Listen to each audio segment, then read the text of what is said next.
तेजस के इंजन पर अमेरिका दिखा रहा था दादागिरी। डीआरडीओ ने एक झटके में पूरा गेम पलट दिया। दोस्तों, अमेरिका ने तेजस के इंजन को लेकर जो खेल खेला वो कोई मामूली सप्लाई की समस्या नहीं थी, बल्कि एक सोची समझी जियोपॉलिटिकल चाल थी। अमेरिका की जनरल इलेक्ट्रिक ने तेजस मार्क 1 के लिए G404 इंजन की डिलीवरी में लगभग 2 साल की भारी देरी कर दी, और जब आखिरकार इंजन आए तो उसमें भी तकनीकी खराबी निकल आई। ये कोई इत्तेफाक नहीं, बल्कि भारत को दबाव में रखने की रणनीति थी। मई और जून के महीने में HAL को छठा इंजन मिला और उसकी क्वालिटी चेक के दौरान एक गड़बड़ी सामने आई।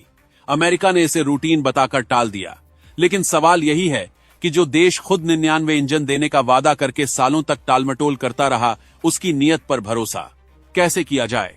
इस देरी की सबसे बड़ी कीमत भारतीय वायुसेना चुका रही है, जो पहले से ही 42 स्क्वाड्रन की जरूरत के मुकाबले केवल 30 स्क्वाड्रन के साथ काम चला रही है। दोस्तों, असली धमाका तो तब हुआ जब तेजस मार्क 2 और एमका के लिए तय G414 इंजन की कीमत अमेरिका ने लगभग 3 गुना बढ़ा दी। शुरुआती अनुमान 70 से 80 करोड़ रुपए प्रति इंजन का था, लेकिन अब ये कीमत 200 करोड़ रुपए के पार पहुंच गई है। साथ में भारत में असेंबली लाइन लगाने के लिए $800 मिलियन की मांग अलग से रखी गई है। एमका मार्क 1 के लिए ही 5 प्रोटोटाइप बनाने में कुल 15 इंजनों की जरूरत है, और अब डीआरडीओ की एडीए खुद इस अमेरिकी शर्त पर दोबारा सोचने पर मजबूर हो गई है। रक्षा मंत्रालय ने इसके बाद साफ ऐलान कर दिया कि किसी एक देश पर पूरी तरह निर्भर रहना भारत की सैन्य रणनीति के लिए सुसाइड जैसा है, और यहीं से शुरू हुआ कावेरी 2.0 का वो मिशन जिसे बेहद खामोशी से आगे बढ़ाया जा रहा था। दोस्तों, कावेरी के ड्राई वर्जन को रूस के मॉस्को में ग्रोमो फ्लाइट रिसर्च इंस्टीट्यूट भेजा गया, जहां IL-76 विमान का एक इंजन हटाकर भारत का इंजन फिट किया गया, और टेस्टिंग में इस इंजन ने 46 से 48.5 किलो न्यूटन का ड्राई थ्रस्ट हासिल किया, जो अमेरिका के G404 इंजन के लगभग बराबर है। दोस्तों, इस पूरे मिशन का सबसे बड़ा हीरो बना भारत का प्राइवेट सेक्टर।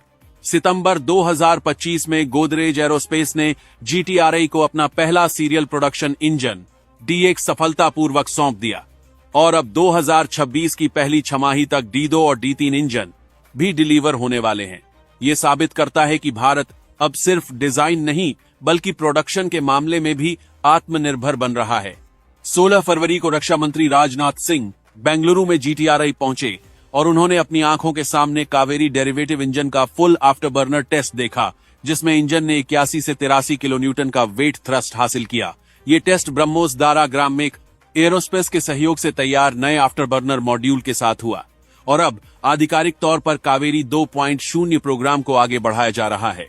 दोस्तों, ठीक इसी वक्त फ्रांस और जर्मनी के बीच चल रहा 6th generation fighter project future combat air system आपसी मतभेदों की वजह से लगभग ठप पड़ गया, और फ्रांस ने बिना देरी किए भारत की तरफ रुख कर लिया। फ्रांस की कंपनी सैफ्रॉन ने एमका के लिए 120 से 140 किलो न्यूटन के इंजन को पूरी तकनीक हस्तांतरण के साथ मिलकर बनाने का प्रस्ताव रखा है। ये कोई छोटा प्रस्ताव नहीं है। इसमें single crystal blade hot section technology और पूरी इंटेलेक्चुअल प्रॉपर्टी भारत के नाम करने की बात शामिल है।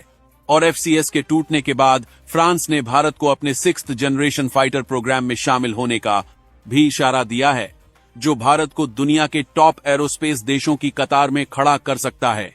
दोस्तों, अमेरिका ने कीमत और देरी का जो हथियार चलाया, उसी ने भारत के अंदर एक ऐसा आत्मनिर्भर तूफान खड़ा कर दिया है जिसे रोकना अब किसी की ताकत में नहीं है।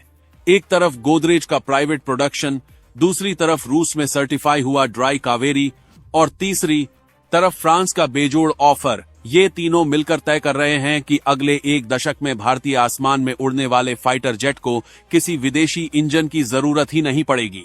दोस्तों, अगर आपको ये वीडियो पसंद आया हो तो चैनल को सब्सक्राइब करें, वीडियो को लाइक करें और बेल आइकन दबाना ना भूलें, ताकि हर नई खबर सबसे पहले आप तक पहुंचे। जय हिंद।